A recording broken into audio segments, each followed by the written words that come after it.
Hello everyone, welcome to computer science e class. इस वीडियो के अंदर हमारा टॉपिक है cyber crimes and cyber laws. तो जल्दी से हम पहले क्वेश्चंस देख लेते हैं जिनके जवाब आपको इस वीडियो के अंदर मिल जाएंगे। सबसे पहले हम देखेंगे कि साइबर क्राइम्स क्या होते हैं और उसके बाद हम देखेंगे कि ऐसे कौन कौन से डिफरेंट साइबर क्राइम्स हैं जो आजकल इंटरनेट के ऊपर आते हैं और उनको हम साइबर क्राइम्स की कैटेगरी के अंदर रखते हैं। उसके बाद जो क्वेश्चन का जवाब आपको मिलेगा वो है कि साइबर लॉज क्या होते हैं, ऐसा कौन सा लॉ है जो इंडिया के अंदर यूज़ किया जाता है साइबर स्पेस को सिक्योर करने के लिए, उसमें कब अमेंडमेंट हुई थी और ऐसे कौन कौन से मेजर उसके अंदर चेंजेस किए गए थे उस अमेंडमेंट एक्ट के अंदर, जहां पे हमें साइबर स्पेस को यूज़ करने में और ज़्यादा आसानी हो सके। तो ये सारे क्वेश्चंस हैं जिनके जवाब आपको इस वीडियो के अंदर मिल जाएंगे। तो स्टार्ट करते हैं फर्स्ट क्वेश्चन के आंसर के साथ। Cyber crimes. साइबर क्राइम्स ऐसे क्राइम्स होते हैं जो इंटरनेट के ऊपर करता है कोई भी पर्सन। आजकल ऐसे बहुत सारे मेथड डेवलप कर लिए गए हैं जिनका यूज़ किया जाता है इंटरनेट के ऊपर, डिफरेंट टेक्निक्स को यूज़ करके, डिफरेंट मेथड्स को यूज़ करके कोई भी क्राइम करने के लिए।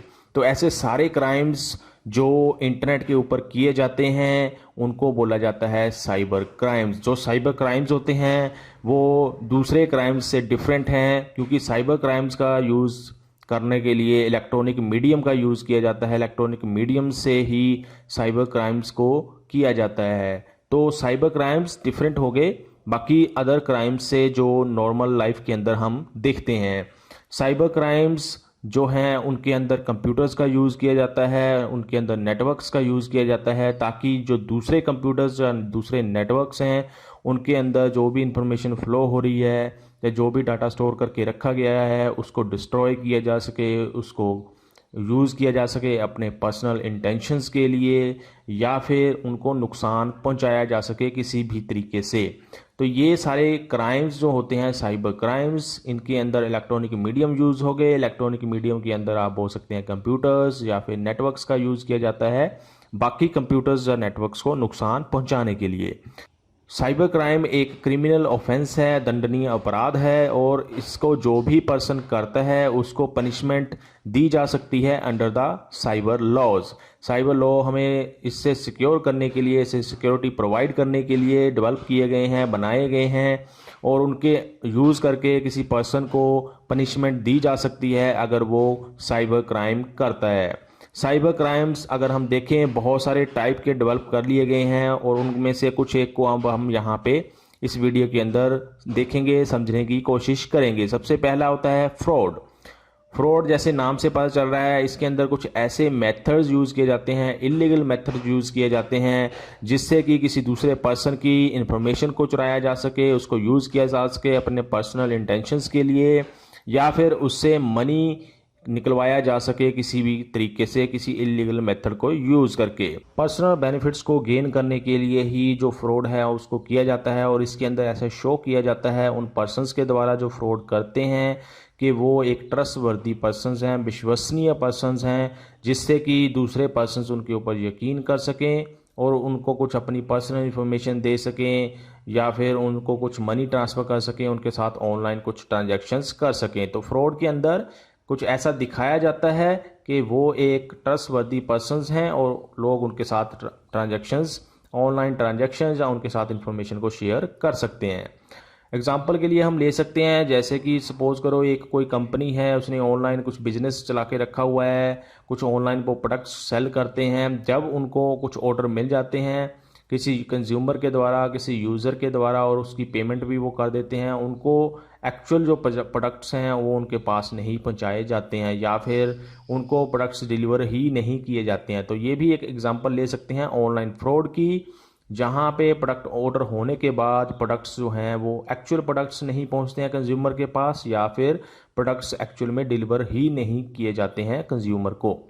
इसके अलावा हम कुछ ऐसी एग्जांपल्स भी ले सकते हैं जहां पे वो डिमांड कर सकते हैं आपसे कि आप इतना अमाउंट पहले पे कर दीजिए, फिर आपको ये चीज़ मिलेगी, दूसरी चीज़ मिलेगी, उसके साथ कोई और चीज़ फ्री मिल जाएगी। कुछ ऐसे आपको लालच देने की कोशिश करते हैं जिसके अंदर वो फ्रॉड करते हैं और जब वो पेमेंट कर दी जाती है उसके बाद वो एकदम से गायब हो जाते हैं या फिर रिस्पॉन्स देना बंद कर देते हैं। तो ये एग्जांपल भी हम ले सकते हैं फ्रॉड के अंदर, एक साइबर क्राइम के अंदर, जहां पे कंप्यूटर्स का यूज़ करके किसी दूसरे पर्सनस की मनी को ट्रांसफ़र करना या फिर उनकी पर्सनल इंफॉर्मेशन को लेना, उनसे एक तरह से ट्रस्टवर्दी कनेक्शन बना के, विश्वसनीय कनेक्शन बना के, ताकि वो अपने आप ही उस इंफॉर्मेशन को उनको प्रोवाइड कर दें या उस मनी को उनके साथ ट्रांजेक्शन करके ट्रांसफ़र कर दें। दूसरा अगर हम एग्जांपल लें साइबर क्राइम की, तो वो होती है हैकिंग। हैकिंग के अंदर ट्रस्टवर्दी का कनेक्शन नहीं होता है, जो हमने फ्रॉड के केस में देखा। इसमें जो हैकर्स होते हैं वो क्या करते हैं, अनऑथराइज एक्सेस आपके कंप्यूटर्स का या किसी नेटवर्क का कर लेते हैं किसी न किसी डिफरेंट टेक्निक्स को यूज़ करके, ताकि वो उस नेटवर्क से, उस कंप्यूटर से कुछ इन्फॉर्मेशन को चुरा सकें या फिर उस इन्फॉर्मेशन को चेंज कर सकें जो इम्पोर्टेंट इन्फॉर्मेशन उस कंप्यूटर के ऊपर या उस नेटवर्क के अंदर फ्लो कर रही है या फिर स्टोर करके रखी गई है। हैकिंग के अंदर क्या किया जाता है, जो हैकर्स होते हैं वो आइडेंटिफाई करते हैं या फिर एक्सप्लॉइट करते हैं उन वीकनेसेस को जो कंप्यूटर सिस्टम के अंदर होती हैं या नेटवर्क के अंदर होती हैं। तो मतलब कहने का ये हो गया कि इसके अंदर पहले ये आइडेंटिफाई किया जाता है कि क्या वीकनेस है उस कंप्यूटर सिस्टम की, जिससे कि उस वीकनेस को यूज़ करके उस कंप्यूटर सिस्टम के ऊपर अटैक किया जा सके, उसकी पर्सनल इन्फॉर्मेशन को चुराया जा सके, उसकी पर्सनल इन्फॉर्मेशन को चेंज किया जा सके। तो ये चीज़ को आइडेंटिफाई करने का काम होता है हैकर्स का। जो हैकर्स होते हैं वो स्किल्ड कंप्यूटर एक्सपर्ट्स होते हैं और वो अपनी नॉलेज को यूज़ करते हैं दूसरे सिस्टम्स के ऊपर अटैक करने के लिए, उसकी इन्फॉर्मेशन को चुराने के लिए, डिस्ट्रॉय करने के लिए, और ताकि वो पर्सनल बेनिफिट्स को गेन कर सकें। तो ये फ्रॉड से डिफरेंट है हैकिंग में जो हैकर्स हैं वो उन वीकनेसेस को यूज़ करते हैं जो कंप्यूटर सिस्टम के अंदर या नेटवर्क के अंदर हो सकती हैं, और उनके थ्रू वो अपने आप अटैक कर देते हैं उस कंप्यूटर या नेटवर्क के ऊपर। लेकिन फ्रॉड में क्या किया जाता है, उसमें पहले ट्रस्टवर्दी कनेक्शन बनाया जाता है, एक तरह से ट्रस्ट शो किया जाता है कि आप उनके ऊपर ट्रस्ट कर सकते हैं। फिर वो ऐसा कुछ ट्रिक लगाते हैं, कुछ ऐसा मेथड लगाते हैं जिससे दूसरे पर्सन उनको अपनी इन्फॉर्मेशन अपने आप ही दे दें। तो ये दोनों मेथड हो गए डिफरेंट मेथड्स साइबर क्राइम्स के। इसके बाद जो तीसरा मेथड है वो है आइडेंटिटी थेफ्ट। जैसे नाम से पता चल रहा है आइडेंटिटी थेफ्ट, इसके अंदर क्या करते हैं, इस क्रिमिनल ऑफेंस के अंदर ये किया जाता है कि आपके कुछ पासवर्ड को चुराया जा सकता है, आपकी बैंक अकाउंट इन्फॉर्मेशन को चुराया जा सकता है, आपके क्रेडिट कार्ड, डेबिट कार्ड की इन्फॉर्मेशन को चुराया जा सकता है, या फिर और सेंसिटिव इन्फॉर्मेशन जो आपके रिलेटेड है उसको चुराया जा सकता है। एक तरह से आपकी आइडेंटिटी को चुराया जाता है इस क्राइम के थ्रू, और जब आपकी आइडेंटिटी किसी के हाथ लग जाती है तो वो उसको यूज़ करते हैं मनी को चुराने के लिए, आपके अकाउंट से, आपके किसी और तरीके से आपको एक तरह से नुकसान पहुंचाने की उसके कोशिश की जाती है जब आपकी आइडेंटिटी किसी के हाथ लग जाती है। तो ये भी एक साइबर क्राइम का तरीका है जो इंटरनेट के ऊपर यूज़ किया जाता है डिफरेंट पर्सन्स के द्वारा दूसरे पर्सन्स की आइडेंटिटी को थेफ्ट करने के लिए, चोरी करने के लिए। उसके बाद जो नेक्स्ट क्राइम है वो होता है स्कैमिंग का। स्कैमिंग के अंदर क्या किया जाता है, स्कैमिंग के अंदर कुछ ऐसा शो किया जाता है कि आप कंप्यूटर का रिपेयर करवा सकते हैं। जैसे कि एग्जांपल के लिए हम ले सकते हैं नेटवर्क की ट्रबल शूटिंग करवा सकते हैं। ट्रबल शूटिंग क्या है कि नेटवर्क के अंदर कोई प्रॉब्लम अगर आ रही है तो उसको कैसे रिकवर करना है, उसको कैसे ठीक करना, उसको ट्रबल शूटिंग हम बोलते हैं। उसके बाद जो अदर आईटी सर्विसेज को ऑफर करना उन यूज़र्स को, उन पर्सन्स को जो उसके ऊपर कुछ मनी या कुछ पैसे खर्च कर सकें। स्कैमिंग के अंदर ऐसा शो किया जाता है कि आपके कंप्यूटर के अंदर या आपके नेटवर्क के अंदर कुछ प्रॉब्लम्स हैं और उसको ठीक करने की ज़रूरत है, चाहे वो प्रॉब्लम्स एक्चुअल में एग्जिस्ट करती हों चाहे ना करती हों। इसके अंदर क्या किया जाता है, ये शो करके कि आपके नेटवर्क के अंदर कुछ प्रॉब्लम्स हैं, वो डिमांड करते हैं कि इतना पैसा लगेगा इसको ठीक करने के लिए, चाहे वो एक्चुअल में प्रॉब्लम एग्जिस्ट ना भी करती हो। उसके बाद जो नेक्स्ट साइबर क्राइम हम देख सकते हैं वो होता है कंप्यूटर वायरसेस का या फिर अदर मलवेयर्स का। ऐसे कई सारे सॉफ्टवेयर्स होते हैं, ऐसे कई सारे वायरसेस होते हैं, अवेलेबल हैं, जो कंप्यूटर्स के अंदर डाउनलोड किए जाते हैं इंटरनेट के द्वारा, इंटरनेट का यूज़ करके। मोस्टली इंटरनेट के ऊपर से ही हमें वायरसेस या फिर अदर मलवेयर्स मिलते हैं जो हमारे सिस्टम के अंदर डाउनलोड हो जाते हैं और हमारे सिस्टम को नुकसान पहुंचा सकते हैं। जो कंप्यूटर वायरसेस होते हैं या फिर अदर मलवेयर्स होते हैं वो क्या करते हैं, आपके कंप्यूटर सिस्टम के अंदर जो इन्फॉर्मेशन स्टोर्ड है उसको चेंज करने की कोशिश करते हैं या फिर डिस्ट्रॉय करने की कोशिश करते हैं या उसको चुराने की कोशिश करते हैं या फिर आपके सॉफ्टवेयर को इन्फेक्ट करने की कोशिश करते हैं जिससे वो सॉफ्टवेयर अच्छे तरीके से काम ना करें। जो मलवेयर्स होते हैं उनके अंदर हम और कई सारे प्रोग्राम्स या सॉफ्टवेयर्स को इंक्लूड कर सकते हैं जो हमारे कंप्यूटर सिस्टम को नुकसान पहुंचा सकते हैं, जैसे कि ट्रोजन होता है, उसके बाद स्पाईवेयर, एडवेयर, रैंसमवेयर। इसके अलावा और भी कई सारे सॉफ्टवेयर्स अवेलेबल हैं जिनको मेलवेयर की कैटेगरीज के अंदर रखते हैं। वैसे जो कंप्यूटर वायरसेस होते हैं वो भी अगर हम देखें तो मलवेयर की कैटेगरी के अंदर ही आते हैं, क्योंकि मलवेयर एक जो है वो ब्रॉड कैटेगरी है जिसके अंदर बाकी सारे कंप्यूटर वायरसेस हो गए या फिर अदर जो डिस्ट्रक्टिव सॉफ्टवेयर्स होते हैं या प्रोग्राम्स होते हैं वो इस कैटेगरी के अंदर आते हैं। जो ट्रोजन होता है वो एक ऐसा सॉफ्टवेयर होता है, ऐसा प्रोग्राम होता है जो एक तरह से दिखाया जाता है, जो इसको बनाते हैं वो उसको ऐसा दिखाते हैं कि ये एक लेजिटिमेट सॉफ्टवेयर है और इसको आप यूज़ कर सकते हैं, लेकिन एक्चुअल में वो हमारे कंप्यूटर सिस्टम का कंट्रोल ले सकता है, उसको नुकसान पहुंचा सकता है। ऐसे ही जो स्पाईवेयर होते हैं वो सॉफ्टवेयर ऐसे होते हैं जो आपके ऊपर स्पाई करते हैं, आपके ऊपर नज़र रखते हैं, जिससे कि आप जो भी काम कर रहे होते हैं कंप्यूटर सिस्टम के ऊपर या नेटवर्क के ऊपर, और वो उसकी इंफॉर्मेशन को उस यूज़र के पास पहुंचाता रहता है जिस यूज़र ने वो स्पाईवेयर बनाया होता है। ऐसे ही जो एडवेयर्स होते हैं वो आपके कंप्यूटर सिस्टम के ऊपर इंस्टॉल हो जाते हैं और आपको एडवर्टाइजमेंट दिखाना शुरू कर देते हैं। वो एडवर्टाइजमेंट इसलिए दिखाई जाती है ताकि उससे जो रेवेन्यू जनरेट होता है वो रेवेन्यू उसको मिल सके जिस यूज़र ने वो एडवेयर बनाया होता है। ऐसे ही जो रैंसमवेयर होता है उसको एक मोस्ट डिस्ट्रक्टिव मलवेयर अटैक माना जाता है, क्योंकि वो आपके कंप्यूटर सिस्टम की सारी फाइल्स को एनक्रिप्ट कर देता है, कुछ ऐसी फॉर्म में कन्वर्ट कर देता है जिससे वो फाइल्स रीडेबल नहीं रहती हैं, और अगर आप उसको रीड करते भी हैं तो आप उसको अंडरस्टैंड नहीं कर पाते हैं। तो ऐसा अटैक जो आपके सिस्टम के ऊपर कर सकता है रैंसमवेयर, वो आपकी सारी फाइल्स को एनक्रिप्ट कर देगा, सारे डाटा को एनक्रिप्ट कर देगा, सारी इन्फॉर्मेशन को एनक्रिप्ट कर देगा जो आपने कंप्यूटर सिस्टम के ऊपर इंस्टॉल करके रखी होती है या सेव करके रखी होती है।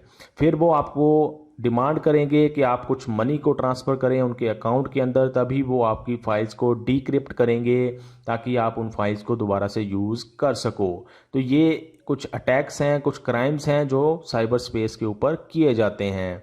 जैसे कि मैंने आपको बताया कि ये सारे ऐसे सॉफ्टवेयर्स हैं, जो ऐसे प्रोग्राम्स हैं जो डिस्ट्रॉय कर सकते हैं हमारे कंप्यूटर सिस्टम को या फिर उसकी इन्फॉर्मेशन को चुरा सकते हैं। ये सारे के सारे इंटरनेट के ऊपर से ही मोस्टली हमारे कंप्यूटर सिस्टम के अंदर आते हैं, या फिर किसी ऐसे सिस्टम से भी आ सकते हैं जो पहले से ही इन्फेक्टेड हैं इन वायरसेस से, इन मलवेयर से, और जब हम उसके अंदर पेन ड्राइव वगैरह लगाते हैं, डाटा ट्रांसफ़र करते हैं अपने सिस्टम के अंदर, तो उस डाटा के साथ लग के, उस डाटा के साथ अटैच होके वो कंप्यूटर वायरसेस या मलवेयर्स हमारे सिस्टम के अंदर भी आ जाते हैं और हमारे सिस्टम को भी इफ़ेक्ट करना शुरू कर देते हैं। अगर हम अगले क्राइम की बात करें तो वो होता है DDoS अटैक, जिसको बोलते हैं distributor Daniel of service attack. जो DDoS अटैक होता है ये भी एक डेंजरस अटैक है जिसका यूज़ किया जाता है किसी ऑनलाइन सर्विस को अनअवेलेबल बनाने के लिए। जैसे सपोज करो एक ऑनलाइन सर्विस है, कोई भी एक वेबसाइट है, वो कुछ सर्विस प्रोवाइड करती है अपने यूज़र्स को, तो उस सर्विस के ऊपर DDoS अटैक किया जाता है ताकि वो सर्विस बाकी जो उसके नॉर्मल यूज़र्स हैं उनको सर्विस प्रोवाइड ना कर सके। ऐसा इतना सारा ट्रैफिक उस सर्विस के पास भेज दिया जाता है DDoS अटैक का यूज़ करके, ताकि वो सर्विस बाकी जो नॉर्मल सर्विस उसको देनी चाहिए थी नॉर्मल यूज़र्स को, वो उसको प्रोवाइड ना कर सकें। तो आप कह सकते हैं कि इतनी सारी रिक्वेस्ट आना शुरू हो जाती हैं उस सर्विस के पास कि वो उसको हैंडल नहीं कर पाती है। एग्जांपल के लिए जैसे हम ले सकते हैं, कोई एक सर्वर है, उसके पास इतनी सारी रिक्वेस्ट आना शुरू हो गई कि वो उन रिक्वेस्ट को हैंडल ना कर पाए। जब उसके पास नॉर्मल यूज़र की रिक्वेस्ट आए तो वो उसको हैंडल ना कर पाए या उसको रिस्पॉन्स जनरेट करके ना दे पाए। तो ये इसलिए पॉसिबल हो पाता है क्योंकि DDoS अटैक का यूज़ करके बहुत सारा ट्रैफिक जो है उस सर्वर के ऊपर भेज दिया जाता है और वो उस ट्रैफिक को हैंडल नहीं कर पाता है। ऐसा इसलिए होता है क्योंकि जो इंटरनेट की बैंडविड्थ होती है वो उसकी पूरी यूज़ हो जाती है सर्वर की, या फिर उसका सीपीयू पूरा यूज़ होना शुरू हो जाता है, या उसकी रैम जो है वो कैपेसिटी उसकी पूरी यूज़ होना शुरू हो जाती है, जिससे कि वो जो नॉर्मल रिक्वेस्ट उसके पास आती हैं उनको रिस्पॉन्स जनरेट करके नहीं दे पाती हैं। तो ये जो अटैक होता है ये भी एक डेंजरस अटैक है जो साइबर क्राइम के अंदर कैटेगरी के अंदर रखा जाता है। अगला जो होता है वो होता है स्पैमिंग। स्पैमिंग एक ऐसी कैटेगरी है साइबर क्राइम की जो मोस्टली ईमेल्स के अंदर यूज़ की जाती है। स्पैमिंग के अंदर क्या किया जाता है, एक ऐसा पर्सन या ऐसी कंपनी हो सकती है जो अनवांटेड ईमेल्स सेंड करना शुरू कर देती है दूसरे पर्सन्स को।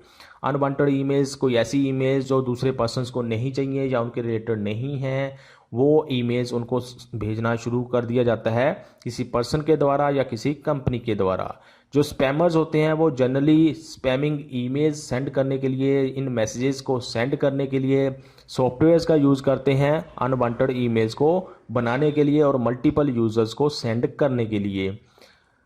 इसके अंदर जो स्पैमिंग होती है इसमें हिट एंड ट्रायल मेथड का यूज़ किया जाता है। हिट एंड ट्रायल का मतलब ये होता है कि एक्चुअल में उनके पास सारी ईमेल आईडीज़ नहीं होती हैं, लेकिन जो सॉफ्टवेयर्स वो यूज़ करते हैं वो अपने आप ईमेल आईडीज़ को जनरेट करती रहती हैं, और जो ईमेल आईडीज़ एग्जिस्ट करती होंगी उनके ऊपर वो ईमेल चली जाएगी, और जो ईमेल्स आईडीज़ वो एग्जिस्ट नहीं करती होंगी वहाँ पे वो ईमेल नहीं जाएगी।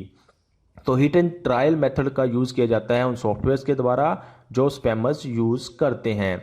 इन ईमेल्स के अंदर जो हमें स्पैम के अंदर मिलती हैं उनके अंदर जनरली कुछ मलवेयर्स हो सकते हैं, वायरसेस हो सकते हैं जो हमारे सिस्टम के अंदर डाउनलोड हो सकते हैं, या फिर फ्रॉड वेबसाइट्स के उनके ऊपर लिंक हो सकते हैं। जब हम उनके ऊपर क्लिक करते हैं तो वो फ्रॉड वेबसाइट्स के ऊपर हमें ले जाती हैं और वहाँ पे वो हमसे कुछ इन्फॉर्मेशन की डिमांड कर सकती हैं, जो अगर हम वहाँ पे फिल कर देते हैं तो वो अपने पर्सनल इंटेंशन के लिए उसको फिर यूज़ कर सकती हैं।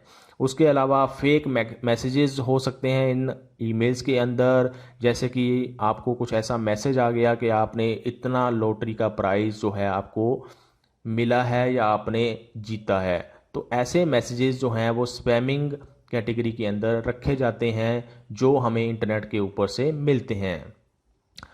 जो फिशिंग है वो भी एक एग्जांपल है स्पैमिंग का। फिशिंग के अंदर क्या होता है, उसके अंदर जो फिशर्स होते हैं वो ऐसा एक्ट करते हैं कि वो एक लेजिटिमेट कंपनी है, एक ट्रस्ट वर्दी कंपनी है, और जो थाउजेंड्स ऑफ ईमेल्स जो हैं वो सेंड करना शुरू कर देती हैं और उसके अंदर फेक वेबसाइट्स के लिंक हो सकते हैं।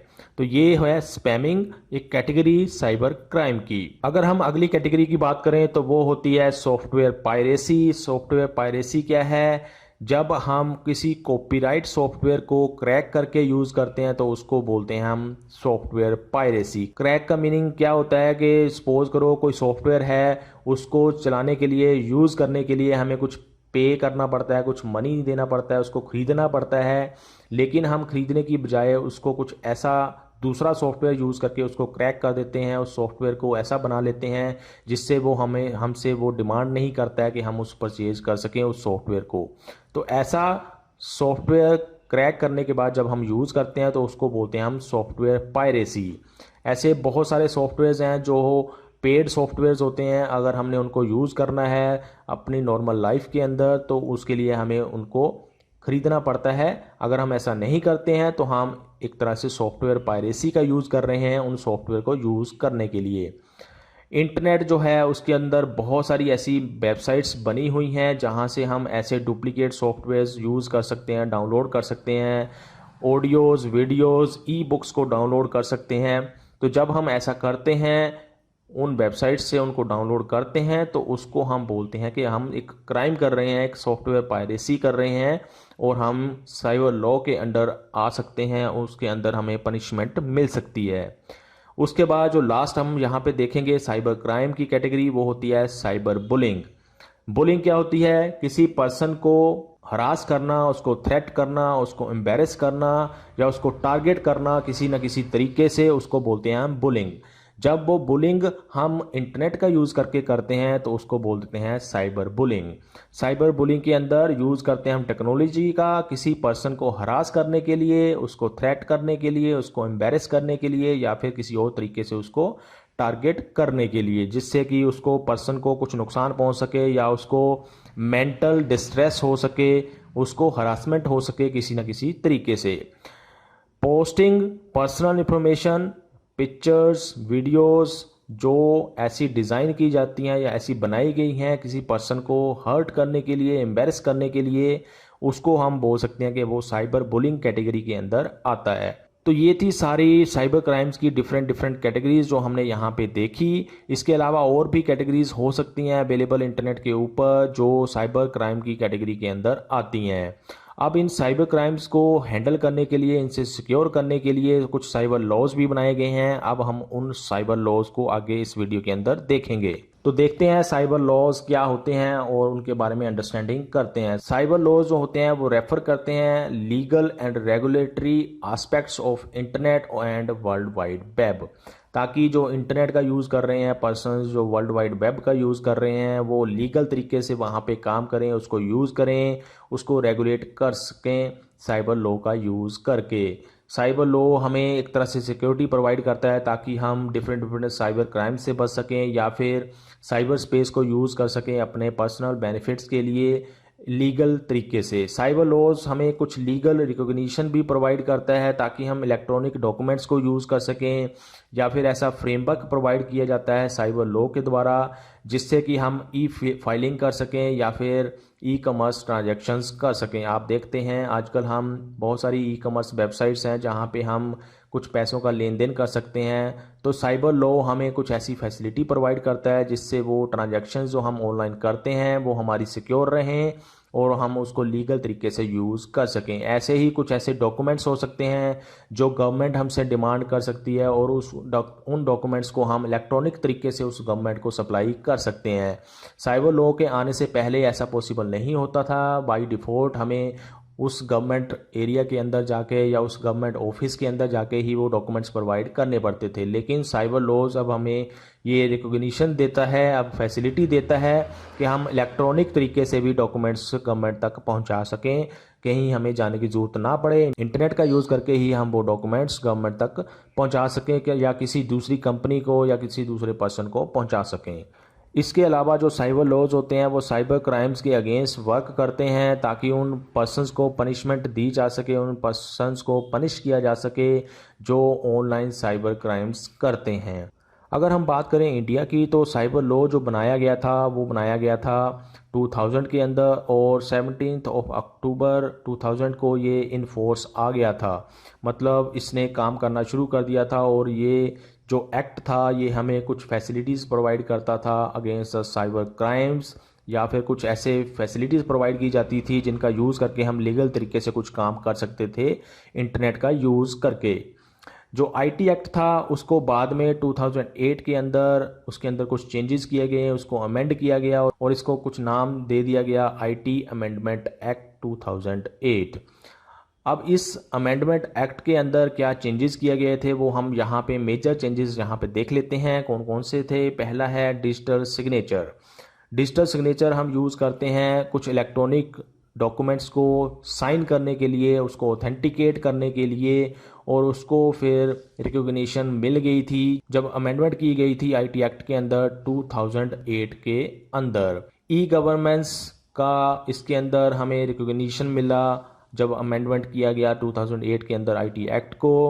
उसके अंदर क्या किया गया ताकि हम ई डॉक्यूमेंट्स का यूज़ कर सकें, उसको लीगल तरीके से सेंड कर सकें किसी गवर्नमेंट को, किसी दूसरे पर्सन को, किसी दूसरी कंपनी को, उसको हम डिजिटल सिग्नेचर करके सेंड कर सकते हैं। इलेक्ट्रॉनिक फॉर्मेट के अंदर जब हम कोई डॉक्यूमेंट्स भेजते हैं तो उसको बोलते हैं हम ई डॉक्यूमेंट्स। उसके अलावा जो इसके अंदर अमेंडमेंट की गई थी वो थी पेनल्टीज़ की। मैक्सिमम पेनल्टी जो किसी डैमेज को करने के लिए, ऑनलाइन क्राइम को करने के लिए दी जाती है इस साइबर लॉ के अंडर वो है 1 करोड़। आप 1 करोड़ तक किसी पर्सन को पेनल्टी लगा सकते हैं अगर वो बहुत ज़्यादा कंप्यूटिंग डिवाइस को कुछ डैमेज देता है या करता है ऑनलाइन क्राइम को करने के बाद। तो ये था सारा टॉपिक साइबर क्राइम्स का और साइबर लॉज का, जिसके अंदर हमने देखा कि डिफरेंट डिफरेंट साइबर क्राइम्स कौन से हैं और ऐसा कौन सा लॉ है या साइबर लॉ है जो हमें उसके अंदर सिक्योरिटी प्रोवाइड करने के लिए यूज़ करता है या कुछ ऐसे लीगल एस्पेक्ट्स या ऐसी लीगल रिकॉग्निशन देता है जिससे हम लीगल तरीके से कोई काम कर सकें इंटरनेट का यूज़ करके। आई होप आपको सारा टॉपिक अंडरस्टैंड हो गया होगा। फिर भी अगर आपकी कुछ क्वेश्चंस, कुछ क्वेरीज या कुछ आपको समझ नहीं आया तो आप कमेंट सेक्शन के अंदर क्वेश्चंस पूछ सकते हैं। अभी के लिए इस वीडियो के अंदर इतना ही। Thanks for watching.